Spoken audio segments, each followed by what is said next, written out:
The late afternoon sun cast long shadows across the wooden planks of Murphy's saloon as Elena Hoffman sat motionless at a corner table, her black morning dress a stark contrast against the rough-hewn walls. The fabric, once fine silk from Vienna's best dressmaker, now bore the dust and wear of 3 weeks' hard travel across the American frontier. Her gloved hands rested folded in her lap, trembling slightly, whether from exhaustion, grief, or the September chill creeping through the saloon's gaps, she could not say.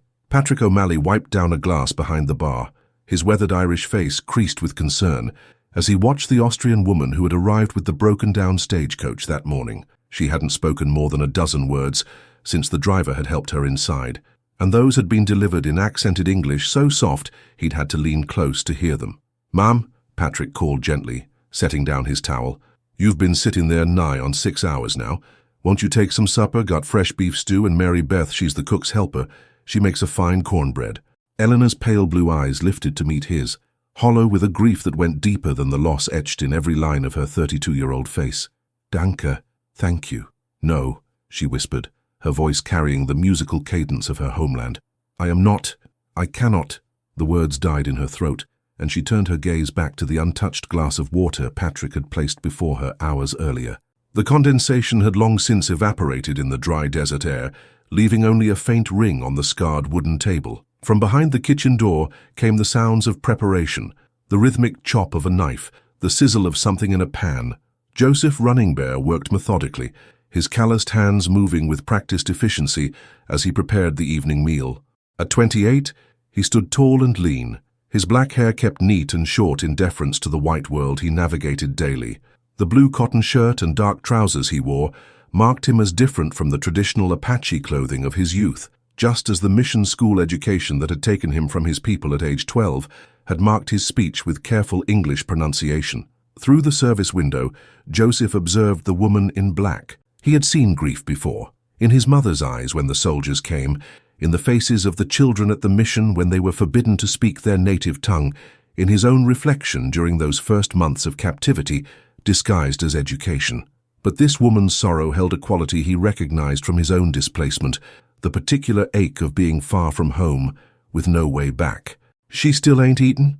Mary Beth whispered as she bustled into the kitchen, her arms full of dirty plates from the other tables. At 17, the girl possessed the kind of cheerful curiosity that had served her well working in a frontier saloon, though her mother back in Ohio would have fainted dead away to know where her daughter had ended up. "No," Joseph replied quietly, never taking his eyes from the woman. "The bartender, he offers food, but she refuses. Poor thing. Tell her husband died of the fever back in Kansas City. She's traveling to California, where his brother's got a ranch. 'Cept now the stagecoach axle's busted and won't be fixed till next week earliest." Joseph nodded, his dark eyes thoughtful. He had learned to read people during his years of navigating between two worlds. The skill had kept him alive more than once. This woman wasn't just refusing food from politeness or lack of appetite. There was something deeper, something that reminded him of how he had felt during those first months at the mission, when every meal had tasted like sawdust and betrayal. The kitchen door swung open as Patrick entered, his frustration evident. "Joseph, that lady out there, she's gonna waste away to nothing if she don't eat soon. I offered her everything we got, but she just sits there like a ghost." "What was her homeland food?" Joseph asked, continuing to stir the stew, but his attention focused on the conversation. "Her homeland food," Patrick scratched his graying beard. "Well, I suppose, Austrian food? Hell, I don't know what them people eat. Probably all fancy stuff we ain't got out here in the middle of nowhere." Joseph was quiet for a long moment, his mind working. At the mission, the sisters had taught him about different countries during geography lessons, and later, when he had been assigned to help in the mission kitchen, he had learned about various European dishes from Sister Catherine, who had come from Germany.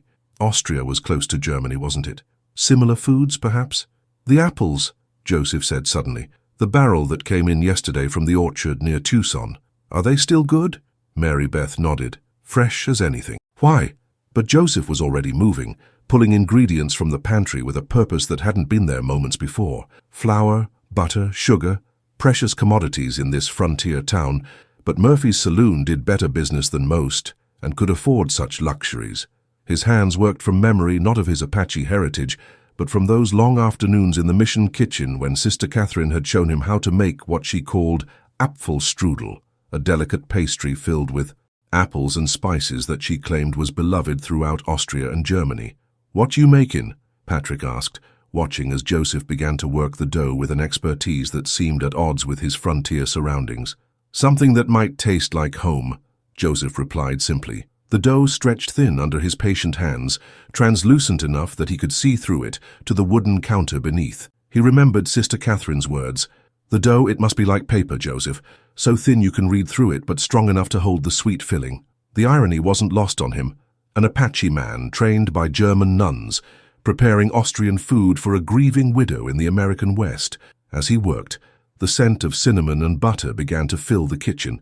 The apples peeled and sliced paper thin, mixed with just enough sugar to bring out their sweetness, and a pinch of cinnamon that had cost Murphy more than most men made in a day. Joseph rolled the strudel carefully, his movements precise and reverent, as if he were handling something sacred. Outside in the main room, Elena stirred slightly as an unfamiliar aroma began to drift from the kitchen. Her nostrils flared almost imperceptibly, and for the first time in hours she lifted her head fully, her eyes focusing with a sharpness that had been absent since morning. The scent was impossible. Here, in this rough frontier saloon, surrounded by the smell of whiskey and tobacco and unwashed men. It carried her back 20 years to her grandmother's kitchen in Salzburg, where young Elena would stand on a wooden stool to watch the paper-thin pastry being stretched across the entire kitchen table. "Ach, mein Liebchen," her grandmother would say, "the secret is in the patience.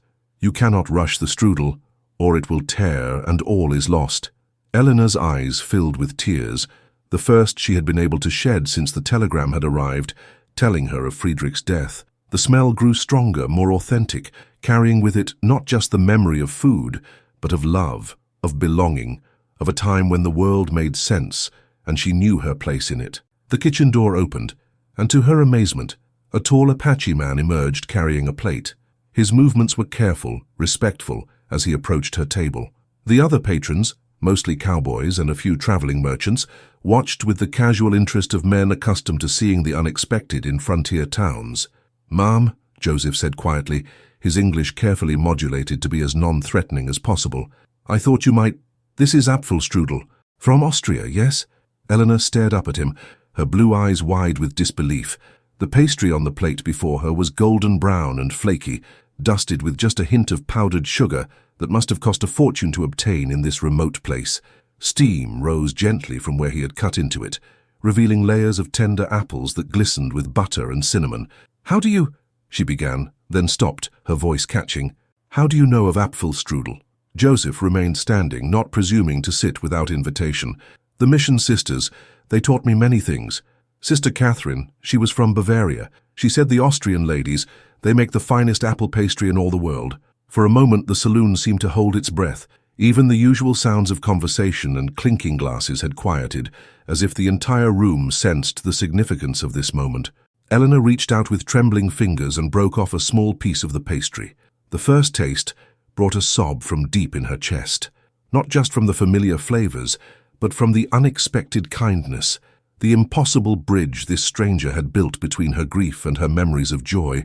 The apples were different from those of her childhood, touched with the wild sweetness of the American frontier, but the care in the preparation, the love baked into every layer, was exactly as her grandmother would have made it.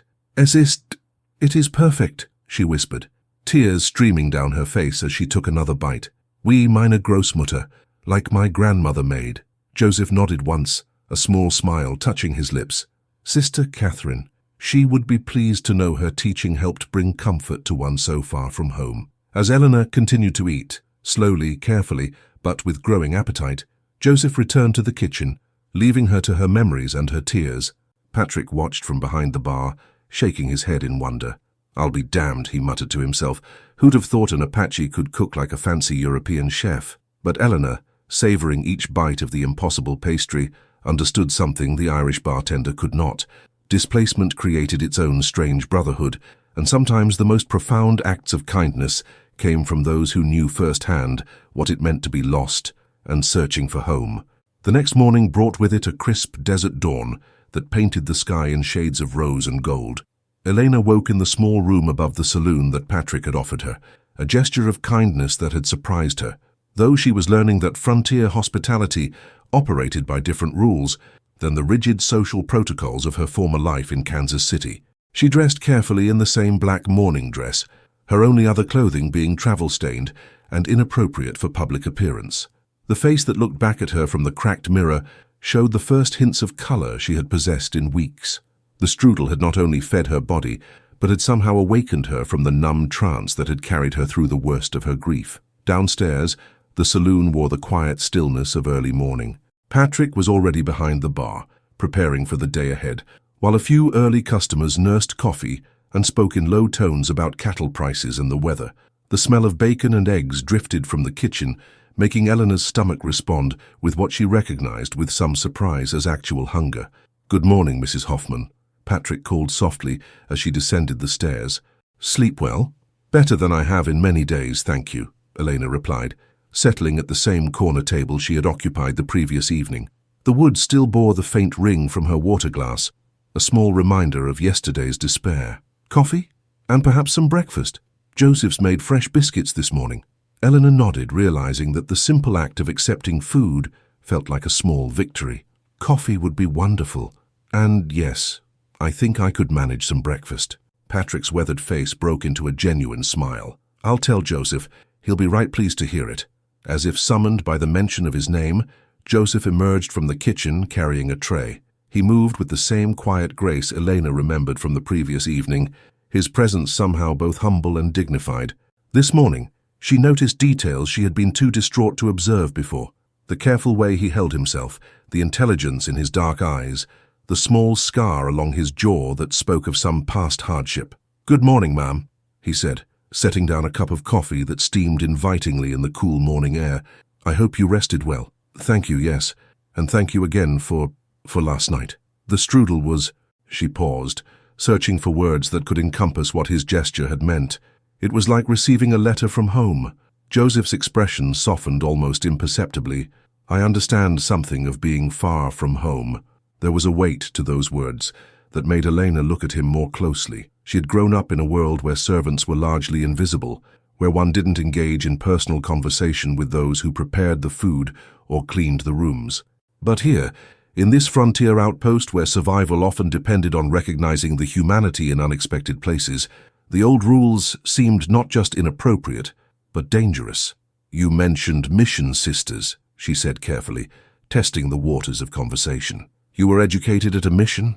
Joseph glanced around the saloon, noting that the other patrons were absorbed in their own conversations.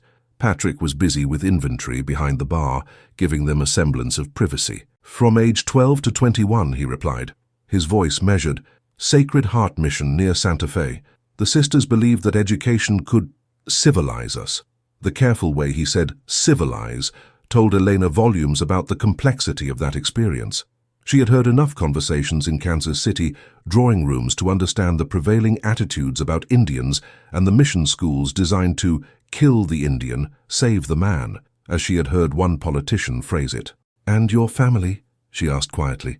Joseph was silent for a long moment, and Elena wondered if she had overstepped.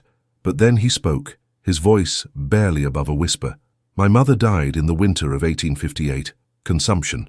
My father was killed 2 years later in a raid by soldiers who claimed we had stolen cattle from a ranch near Tucson. I had 2 younger sisters." He paused, his jaw tightening almost imperceptibly. "They were sent to different missions.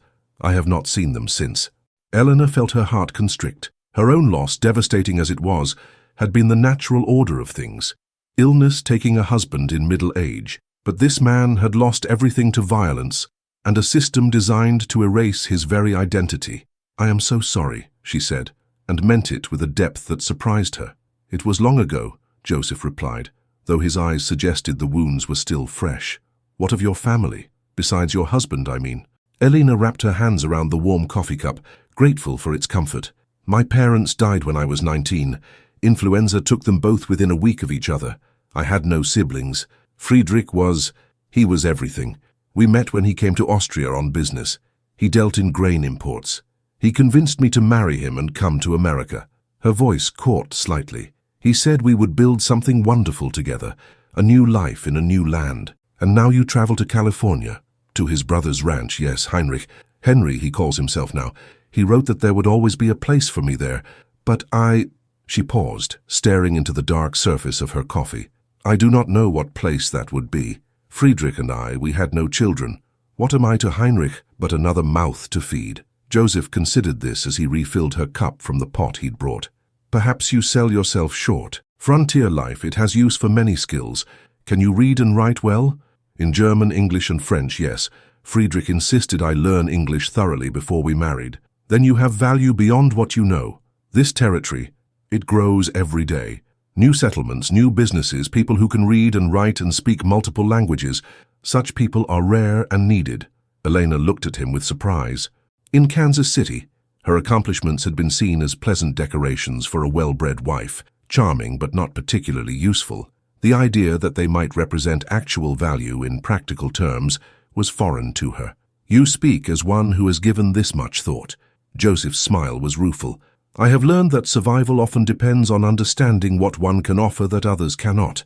My Apache heritage, it teaches me to read the land, to understand weather and animals. My mission education, it gave me knowledge of white man's ways, business practices, reading and writing. Together they make me, he paused, searching for the right words, neither fully Apache nor white, but useful to both in different ways. That must be very lonely, Eleanor said softly. Yes, Joseph admitted. It is. But loneliness is different from being alone, and sometimes understanding helps one recognize kindred spirits. Their eyes met across the small table, and Eleanor felt something shift inside her chest. Not romantic attraction, but a recognition of shared displacement, of two souls navigating worlds that didn't quite fit them. Joseph! Patrick's voice boomed across the saloon, breaking the moment. You got them biscuits ready? And Mrs. Hoffman's breakfast?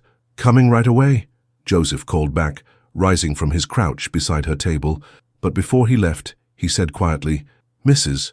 Hoffman, if you would permit me, I have some books, novels, poetry, things the sisters thought might improve my mind. You are welcome to borrow them if the days grow long, while you wait for the stagecoach repair. Elena's face lit up with the first genuine smile she had worn in weeks. I would be very grateful for that. I've been traveling with only a prayer book, and while I appreciate the comfort of Psalms, I find my mind craves story. I understand. Stories help us make sense of our own lives sometimes. As Joseph returned to the kitchen, Elena found herself watching his retreating figure with newfound respect. Here was a man who had lost everything, been stripped of his identity, and rebuilt it piece by careful piece, yet still possessed enough compassion to recognize a kindred spirit's need for comfort. The breakfast he brought her shortly after was simple but expertly prepared.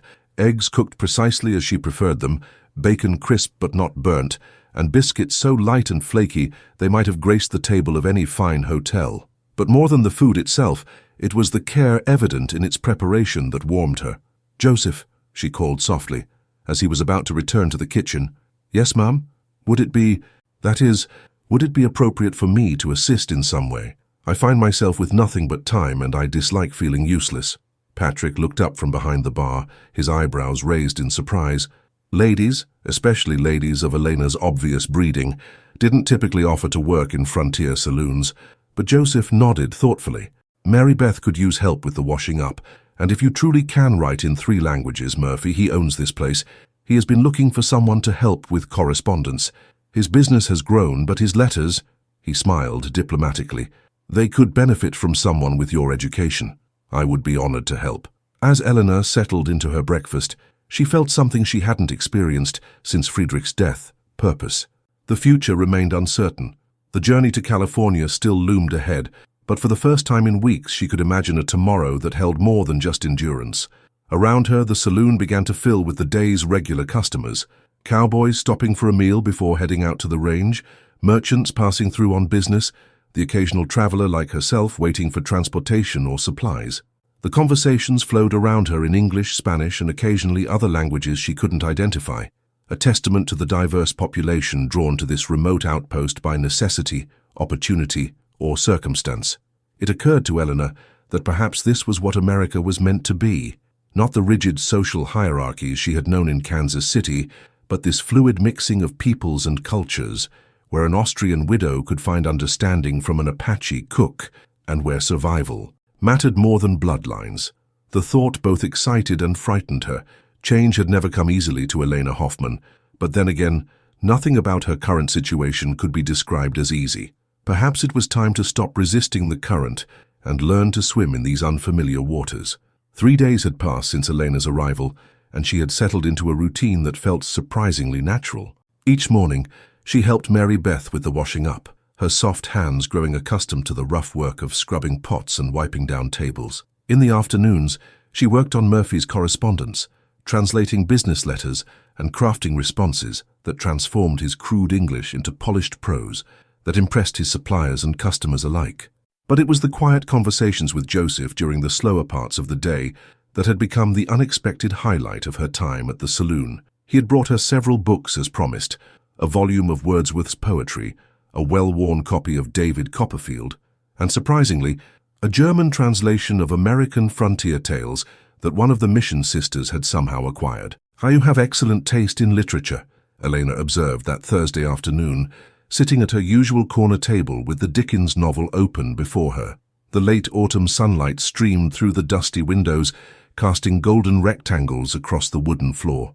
Joseph paused in his cleaning of the nearby tables, a slight smile playing at the corners of his mouth. Sister Catherine believed that a well-read mind was crucial to understanding the world. She said that stories helped us see through other people's eyes. A wise woman. Did she return to Germany after her service at the mission? No. Joseph's expression darkened. She died during the influenza outbreak of 1867. Many of the sisters did. They stayed to care for the sick, even when it became clear the disease would take them as well. Eleanor felt a familiar pang of loss. The influenza had taken so many, her parents, countless others across the country, and now she learned it had claimed this woman who had shaped Joseph's education and worldview. "She sounds like she was a mother to you, in her way." "Yes," Joseph said softly. "The closest thing I had to one after." He didn't finish the sentence, but Eleanor understood. Their conversation was interrupted by the thunderous approach of horses outside. Through the window, Eleanor could see a group of riders dismounting, well-dressed men whose clothing and bearing marked them as city folk rather than local ranchers or cowboys. The lead rider, a heavy-set man with graying whiskers and expensive boots, surveyed the saloon with the calculating gaze of someone accustomed to evaluating property and people with equal coldness. Patrick emerged from behind the bar as the men entered, bringing with them the dusty authority of those who expected to be obeyed. "Gentlemen," he said carefully, "welcome to Murphy's. What can I do for you?" "We're looking for a Mrs. Elena Hoffman," the leader announced, his voice carrying a Missouri accent that made Elena's stomach tighten with recognition. "We understand she's been staying here." Elena rose slowly from her table, her book forgotten as she faced the newcomers. She recognized the spokesman immediately, Theodore Brennan, Friedrich's business partner, and the man who had made her life increasingly difficult in the months before she had decided to travel west. "Mr. Brennan," she said, her voice carefully controlled, "I did not expect to see you so far from Kansas City." Brennan's cold smile never reached his eyes as he approached her table, his companions fanning out behind him like a pack of wolves. "Mrs. Hoffman, when we learned of your departure, we felt it necessary to discuss certain business matters that require immediate attention." "Business matters that could not be handled through correspondence?" "I'm afraid not." Brennan's gaze swept the saloon, taking in the rough surroundings with obvious distaste. "Perhaps we could speak privately. This establishment hardly seems appropriate for a lady of your standing." Elena felt, rather than saw, Joseph's presence nearby. He had moved closer, ostensibly to continue his work but clearly listening to the conversation. Something about his protective posture gave her courage. "I am quite comfortable here, thank you. If you have business to discuss, we can do so at my table." Brennan's face darkened, but he gestured to his men and they reluctantly took seats around the small table. The atmosphere in the saloon grew tense as other patrons sensed the undercurrent of hostility. "Very well," Brennan said, producing a leather portfolio from his coat. "As Friedrich's business partner, I've been reviewing the accounts since his untimely death. There are irregularities that require explanation." Eleanor's heart began to race, but she kept her expression neutral. "What sort of irregularities?" "Missing funds, unauthorized expenditures. Your late husband appears to have made several questionable investments without proper documentation. Brennan spread papers across the table with theatrical precision. The amount in question is substantial, nearly $3,000. That's impossible, Eleanor said firmly. Friedrich was meticulous with his record-keeping. Every transaction was documented. These documents suggest otherwise. Brennan tapped a ledger with one thick finger. Unless, of course, you have records in your possession that might clarify these discrepancies. Elena stared at the papers, recognizing some of Friedrich's handwriting, but noting inconsistencies that made her suspicious. These ledger entries, some of them appear to have been altered. That's a serious accusation, Mrs. Hoffman. Brennan's voice carried a warning that made the hair on Elena's neck rise. Are you suggesting that I have falsified business records? I am suggesting that my husband was an honest man who would never have engaged in the practices you describe. One of Brennan's companions, a thin man with nervous eyes, leaned forward. The fact remains that you are potentially liable for these missing funds. Unless you can provide documentation proving otherwise, we may be forced to pursue legal remedies. Legal remedies? Elena's voice rose slightly before she controlled it. What exactly are you proposing? Your late husband's share of the business, his property holdings, even the funds intended for your journey west. All of it may be subject to seizure pending resolution of these discrepancies. Brennan's smile was predatory now. Unless, of course, we can reach a more amicable arrangement. Elena felt the walls closing in around her.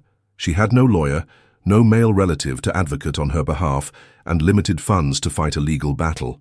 Brennan knew exactly how vulnerable she was, and he was using that knowledge like a weapon. What sort of arrangement? She asked quietly. Simple. You sign over your claims to Friedrich's estate to me, and we'll consider the matter resolved. You're traveling to California anyway, a fresh start, free from the burden of these financial complications. That's theft, Eleanor said, her Austrian accent becoming more pronounced under stress. You're trying to steal everything Friedrich worked for. Brennan's facade of civility slipped entirely. Watch your tongue, woman. You're in no position to make accusations. A foreign widow with no connections, no money, no one to speak for her. His gaze swept the saloon dismissively.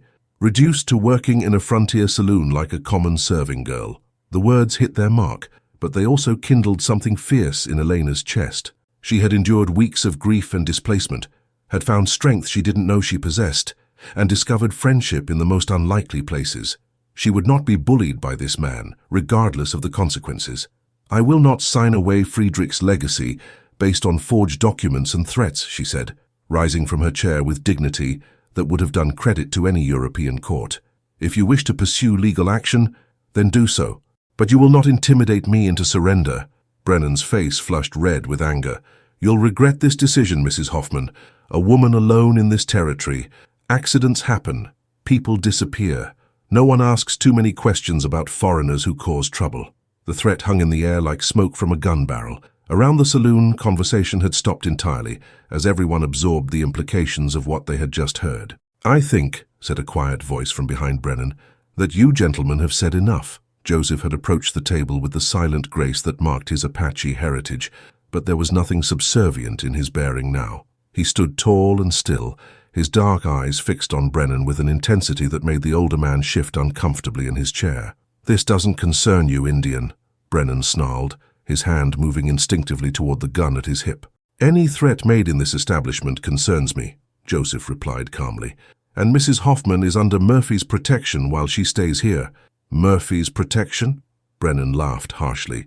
And who's going to enforce that? You? The challenge was clear, and Elena watched in fascination as Joseph's expression never changed, but something predatory entered his stance. For the first time since meeting him, she glimpsed the warrior heritage that lay beneath his careful civility. If necessary, Joseph said simply. Patrick appeared at Joseph's shoulder, his shotgun cradled casually in his arms. Gentlemen, I think it's time you moved along. Mrs. Hoffman is a guest here, and we don't take kindly to folks who threaten our guests. Several other patrons had risen from their tables as well, their faces hard with the frontier justice that protected those who couldn't protect themselves. Brennan looked around the room and apparently decided that discretion was the better part of valor. This isn't over, Mrs. Hoffman, he said, gathering his papers with forced calm. I'll be filing papers with the territorial court. You have 30 days to produce documentation supporting your claims or you'll lose everything. As Brennan and his men filed out, their boots heavy on the wooden floor, Eleanor sank back into her chair, her legs suddenly weak. The brief surge of defiant courage had abandoned her, leaving behind the cold reality of her situation. "Mrs. Hoffman," Joseph said gently, "are you all right?" Eleanor looked up at him. This man who had just risked his life to defend her against men who would think nothing of killing an Apache who dared to stand against white authority. "Why did you do that? You could have been killed?" Joseph shrugged. "Yes, but some things are worth the risk. And bullies like that, they understand only strength." Elena felt tears threatening again, but these were different from the grief-stricken sobs of a few days past. These were tears of gratitude, of recognition that even in her darkest hour, she was not entirely alone. "I don't have the documentation he wants," she said quietly. "Friedrich kept all the business records in Kansas City. Even if they haven't been altered or destroyed, I have no way to get them within 30 days. Joseph was quiet for a moment, then sat down across from her. "Mrs. Hoffman, what I'm about to suggest may seem inappropriate, but I believe you should consider it seriously." "What?" "You could disappear." Elena stared at him. "I beg your pardon?"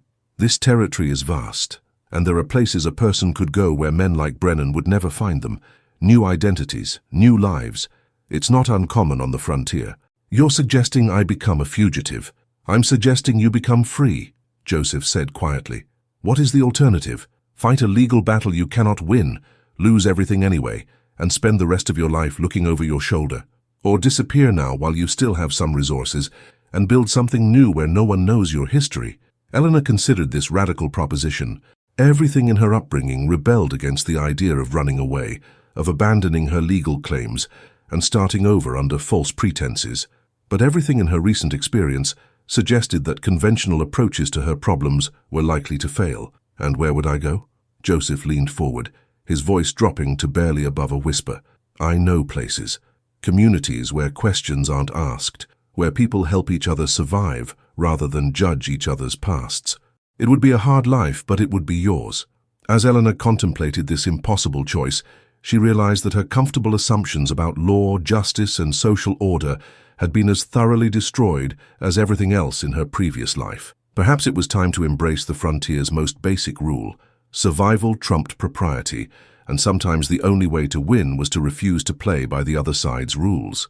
Helena spent that night staring at the ceiling of her small room, Joseph's proposition echoing in her mind, like a prayer she was afraid to say aloud. The autumn wind rattled the windows, carrying with it the scent of coming winter and the promise of harder times ahead. Below, the saloon had settled into its nighttime quiet, but her thoughts churned like a storm-tossed sea. By dawn, she had made her decision. She found Joseph in the kitchen before sunrise, preparing the day's bread. His movements were methodical, peaceful, a stark contrast to the tension that had filled the saloon the previous day. He looked up as she entered, taking in her pale complexion and the dark circles under her eyes. "You didn't sleep," he observed quietly. "No." Elena wrapped her shawl more tightly around her shoulders. "I've been thinking about what you said, about disappearing." Joseph's hands stilled in their kneading. "And I want to know more. Where would I go? How does one simply vanish in a place like this?" "There are communities," Joseph said carefully, resuming his work with the dough. "Mixed settlements where Apache, Mexican, and white folks live together out of necessity rather than choice. Places where the law is whatever the people make it, where survival matters more than papers or bloodlines." Elena moved closer, her voice dropping to match his quiet tone. "You've lived in such places." "I've visited them. After I left the mission, I spent time learning about different ways people survive out here. There's a settlement called Refugio, about 40 miles southeast of here, hidden in a canyon that most travelers never find. The people there, they're all running from something or someone. Apache who escaped the reservations, Mexicans fleeing bandits, whites who had troubles with the law or with creditors. They've made it work because they have to. And you think I could find a place there?" Joseph looked at her intently. "Mrs. Hoffman, I need to be clear about what this would mean. You would leave behind everything that connects you to your previous life, your name, your history, your legal claims, all of it. You would become someone new entirely, and it would be dangerous. The journey itself, the life afterward, nothing would be certain except that you would be free to make your own choices." Elena absorbed this, feeling the weight of the decision settling over her like a heavy cloak. What about you? Would you, that is, would you consider coming with me? The question hung between them, loaded with implications neither of them was quite ready to name. Joseph's hand stilled again, and when he looked at her, Eleanor saw something vulnerable in his dark eyes. Mrs. Hoffman. Eleanor, she said softly, if I'm to abandon my old life entirely, perhaps you could call me by my given name. Eleanor. He tested the name, and she found she liked the way it sounded in his careful English. You must understand, traveling with me would make things more dangerous for you, not less. A white woman and an Apache man traveling together, people would make assumptions. Some would be hostile, others would be inappropriate in their interest. And you think I haven't considered that? Elena moved closer to the work table, her hands resting on its flour-dusted surface. Joseph, in 3 days you have shown me more genuine kindness than I received from Friedrich's colleagues in 3 years of marriage. You have fed me when I could not eat, protected me when I was threatened, and offered me hope when I had none. If people choose to make assumptions about our association, that says more about them than about us. Joseph was quiet for a long moment, his gaze fixed on the bread dough as if it held answers to questions he was afraid to ask. There would be no going back, he said finally. Once we leave here, once you take on a new identity, the woman you were would be gone forever. Perhaps she already is, Elena replied. The woman I was died with Friedrich in Kansas City. What stands here now is someone different, someone who has learned that survival requires courage I never knew I possessed. The kitchen door swung open, and Mary Beth bustled in, her arms full of empty glasses from the previous night's cleaning. She stopped short when she saw Eleanor and Joseph standing close together at the work table, their conversation clearly intimate despite the early hour. "Oh," she said, her cheeks coloring, "I'm sorry, I didn't mean to interrupt." "It's quite all right, Mary Beth," Eleanor said quickly, stepping back from the table. "I was just discussing some travel arrangements with Joseph." Mary Beth nodded, though her expression suggested she had heard enough to understand that more than travel was being discussed. "Well, if you need anything for your journey, Mrs. Hoffman, you just let me know. I've got some things that might be useful for a woman traveling rough." After Mary Beth had gathered what she needed and returned to the main room, Joseph looked at Elena with a mixture of admiration and concern. "You realize that girl knows exactly what we were talking about?" "Yes," Eleanor said calmly, "and I realize that by tomorrow everyone in town will know that the Austrian widow is planning to disappear with the Apache cook. Does that change your offer?" Joseph studied her face, seeing something there that hadn't been present when she'd first arrived, a hardness, a determination that spoke of a woman who had been pushed beyond her limits and had discovered she was stronger than she'd ever imagined. "No," he said finally. "It doesn't change anything. Then we need to make plans. When should we leave?" "Tonight. Brennan will be back with more men, possibly a territorial marshal. Once legal papers are filed, leaving will become much more difficult." Elena felt her heart rate quicken, but not with fear, with anticipation. "What do I need to know?" For the next hour, as the saloon slowly came to life around them, Joseph outlined the realities of their escape. They would travel light, taking only essential supplies and what money Elena had left from her journey west. They would avoid main roads and settlements, following Apache trails that most white travelers never knew existed. The journey to Refugio would take 4 days if the weather held, longer if early winter storms moved in from the mountains. "You'll need different clothes," Joseph said. "The dress you're wearing, it marks you as a lady from back east. We'll need to make you look like a frontier woman, or better yet, like a Mexican woman traveling with her husband. Can you arrange such things?" "Mary Beth can help, and there's a Mexican family in town, the Rodriguezes. Maria Rodriguez is about your size, and she owes Murphy a favor. She might lend us what we need." Elena nodded, her mind already working through the practicalities. "What about horses?" "I can arrange for 2 mounts. Murphy has been planning to sell a couple of older horses. They're not fast, but they're steady and sure-footed on mountain trails. I'll tell him I know a buyer in the next town over." As they made their plans, Eleanor felt a strange sense of liberation. For weeks she had been carried along by circumstances beyond her control. Friedrich's death, the pressures of grief and social expectation, the journey west that had been more flight than purposeful travel. Now, for the first time since her husband's funeral, she was making active choices about her future. "There's one more thing," Joseph said as they prepared to separate for the day. "Once we leave here, once you take on a new identity, you'll need a new name. Elena Hoffman will cease to exist. Elena considered this. The name had tied her to a life that was gone forever anyway, to parents buried in Austrian soil, to a husband whose legacy was being stolen by corrupt men, to a social position that had proved as fragile as morning frost. What would you suggest? Something that fits the frontier, something that won't raise questions. Joseph paused. What was your mother's maiden name? Moreau. She was descended from French settlers who had moved to Austria generations ago. Elena Moreau could be believable. French-Mexican heritage isn't uncommon in this territory, and if anyone asks about your accent, you could say you were educated in a convent school. Elena tested the name silently, feeling how it sat on her tongue. Elena Moreau. It carried echoes of her real heritage while opening doors to a completely different future. And you? She asked. Will you keep your name? Joseph smiled ruefully. Joseph Running Bear was the name the mission gave me. My Apache name. It would mark me too clearly for what I am. I've been thinking of taking the surname Rivers, Joseph Rivers. It suggests the frontier without being too specific about origins. Joseph Rivers and Elena Moreau, she said thoughtfully. It sounds like we could be anyone from anywhere. That's exactly the point. The rest of the day passed in careful preparation.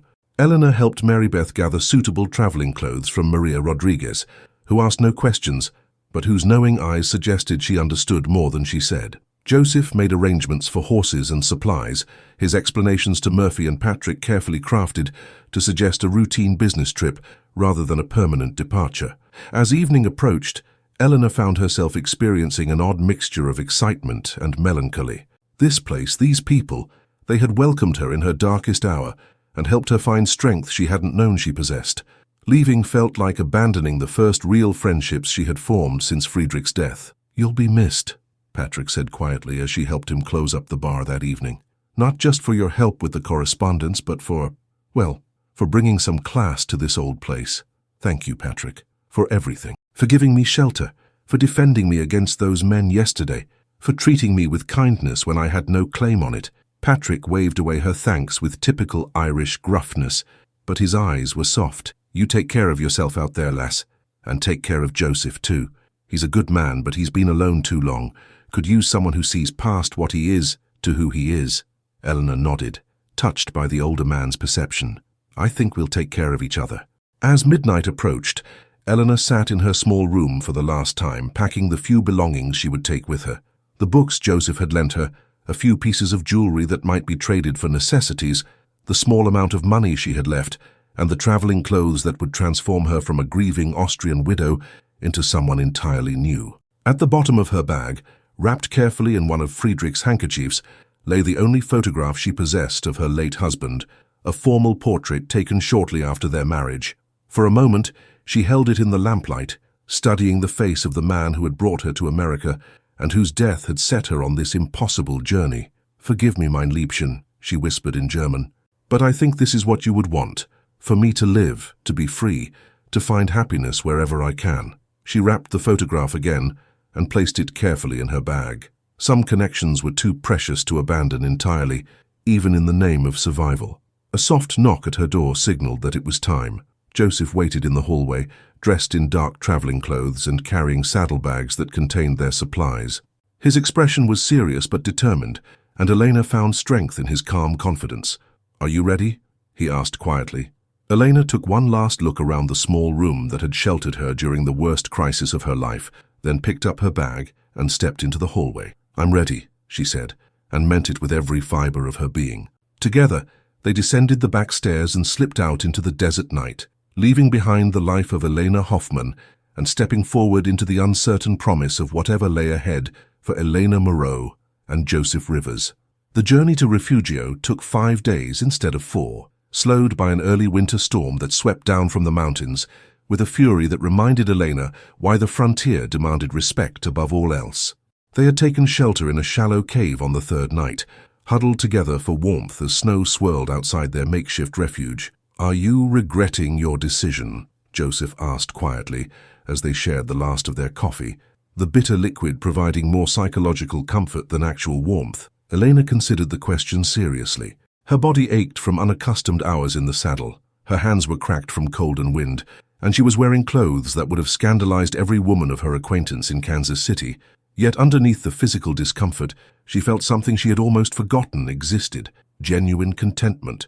"No," she said, surprising herself with the firmness of her answer.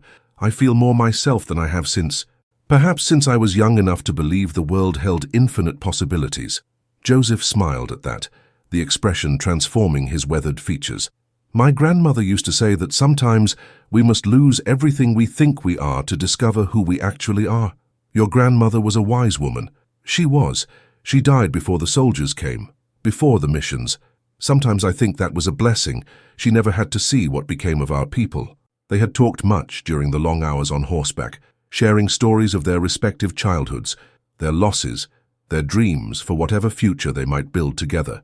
Eleanor had learned that Joseph possessed not only the practical skills of survival, but also a poet's soul, a deep appreciation for the natural world that surrounded them, and a philosophical approach to hardship that both impressed and comforted her. On the morning of the 5th day, as the storm finally cleared and revealed a landscape transformed by snow, Joseph pointed toward a narrow canyon opening that was barely visible between two towering rock formations. "Refugio," he said simply. Elena would never have found the entrance without a guide. It appeared to be nothing more than a crack in the canyon wall, but as they rode closer, she realized it was wide enough for horses and cleverly concealed by the natural contours of the rock. They followed a winding path that seemed to double back on itself several times, before finally opening into a hidden valley that took her breath away. The settlement of Refugio, nestled against the far wall of the canyon, its adobe buildings blending so naturally with the surrounding rock that they seemed to have grown from the earth itself. Smoke rose from several chimneys, and Elena could see people moving about their daily business, tending animals, working in gardens protected from the worst weather by the canyon walls, children playing in the snow-covered central plaza. "It's beautiful," she breathed and meant it. There was something about the place that spoke to her soul, a sense of peace and purpose that she hadn't felt since childhood. Their arrival attracted attention, but not the suspicious hostility Elena had expected. People emerged from their houses and work areas, their faces showing curiosity, tempered by the careful courtesy of those who understood that everyone in Refugio had reasons for being there that didn't bear too much scrutiny. An older woman with silver-streaked hair and kind eyes approached them as they dismounted. Her clothing suggested Mexican heritage, but her English was unaccented and educated. "Welcome to Refugio," she said warmly. "I'm Carmen Sandoval, and I speak for the council here. Joseph, it's good to see you again." "Carmen." Joseph clasped her hands in greeting. "This is Elena Moreau. We're hoping to make a new start here, if the community will have us." Carmen's gaze shifted to Eleanor, taking in her travel-worn appearance and the determined set of her shoulders. "Mrs. Moreau, you're welcome here as long as you understand our ways. We ask no questions about the past, but we expect everyone to contribute to the present. Can you accept that?" "Yes," Elena said without hesitation. "I want nothing more than to earn my place through honest work." Over the following hours, Carmen introduced them to the remarkable community that had grown in this hidden canyon. There were perhaps 50 residents representing a mixture of backgrounds that would have been impossible anywhere else in the territory. Apache families lived next door to Mexican farmers, who shared tools with white homesteaders who had fled failed marriages or business disasters. A former slave who had escaped north during the war worked alongside a Confederate deserter, their past enmity transformed into present cooperation by the demands of survival. "The rules here are simple," Carmen explained as she showed them through the settlement. "Everyone works, everyone contributes, everyone helps defend the community if necessary. We settle disputes through the council, not through violence. And what happens in the outside world stays in the outside world. We judge people by what they do here, not by what they might have done before." Elena was assigned a small adobe house that had recently been vacated by a family that had decided to try their luck in California. It was simply furnished but clean and comfortable, with thick walls that would provide warmth during the winter months and coolness during the scorching summer. Joseph took a house nearby, close enough that they could continue their friendship, but separate enough to avoid scandal among the more traditional residents.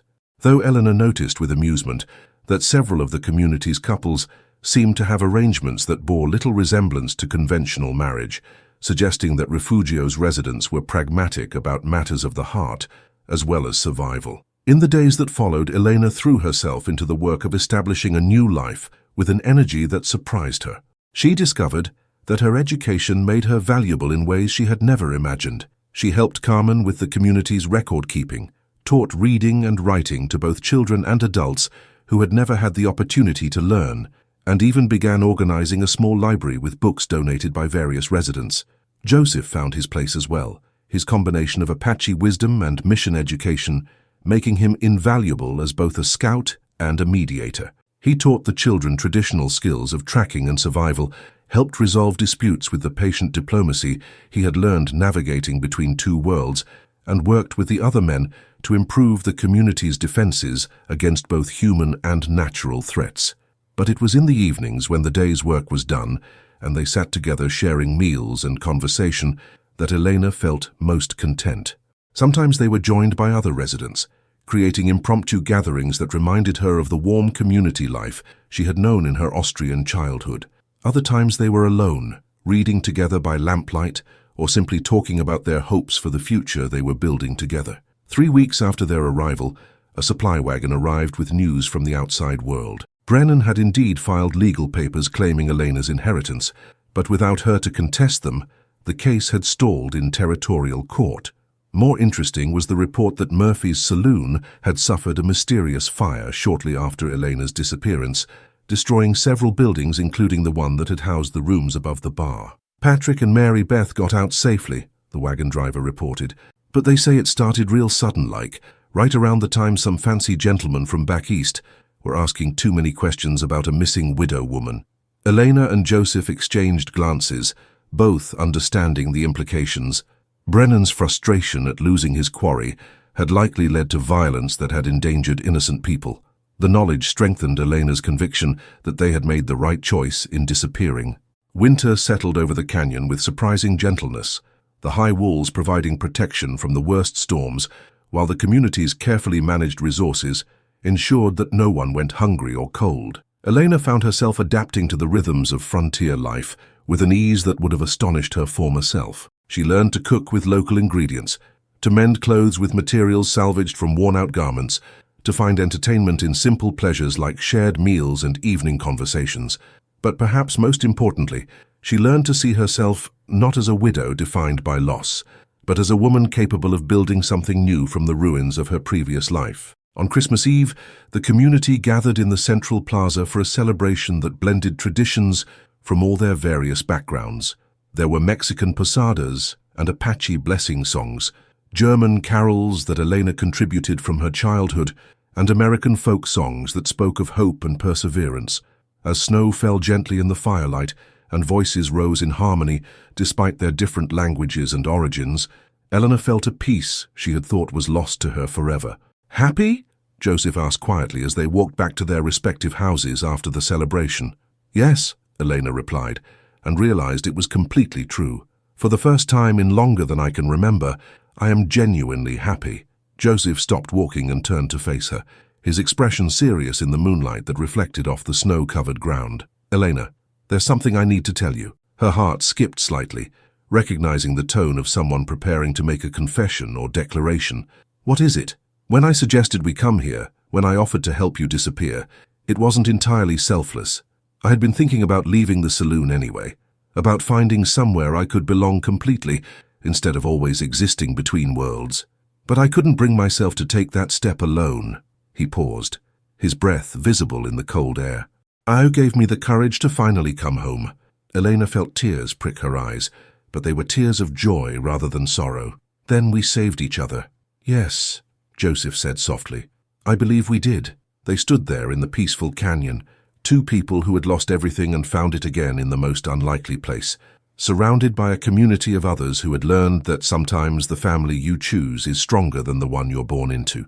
Spring arrived early that year, bringing with it news that the territorial government was offering amnesty to various groups in an effort to encourage settlement and economic development. Elena realized with surprise that she could probably return to her former life if she chose, reclaim her inheritance, fight Brennan in court with the backing of reformist politicians who were beginning to question the excesses of frontier capitalism. But as she stood in her garden, planting seeds that would feed the community through the coming year, she felt no desire to leave. Elena Hoffman had died in that saloon in the middle of nowhere, and Elena Moreau had been born from her ashes. This new woman had found love, not the passionate romance of her youth, but the deeper affection of shared struggle and mutual respect. She had found purpose in work that mattered to people she cared about. And she had found home in a place that existed outside the conventional boundaries of society. That evening, as she and Joseph sat on her front step, watching the sun set over the canyon walls, Eleanor reflected on the strange journey that had brought her to this moment. A year ago, she had been the proper wife of a grain merchant, her life circumscribed by social expectations and economic dependence. Now she was a respected member of a frontier community, her future limited only by her own courage and imagination. "Do you ever regret it?" Joseph asked, echoing the question she had pondered during their journey to Refugio. Eleanor considered her calloused hands, her sun-weathered face, her simple clothing, and the hard-won contentment that filled her heart. In the distance, she could hear the sounds of the community settling into evening, children being called in for supper, adults discussing the next day's work, the gentle lowing of cattle being brought in from pasture. "Never," she said firmly. "This is who I was meant to be. It just took losing everything I thought I wanted to discover what I actually needed." Joseph reached over and took her hand, their fingers intertwining with the easy familiarity of two people who had learned to trust completely in each other. "What we built here," he said quietly, "it's not what either of us expected from life." "No," Elena agreed, smiling as the first stars appeared in the darkening sky above their hidden valley. "It's better." As night settled over Refugio, Eleanor Moreau, former Austrian widow, current frontier woman and forever survivor, closed her eyes and listened to the sounds of home.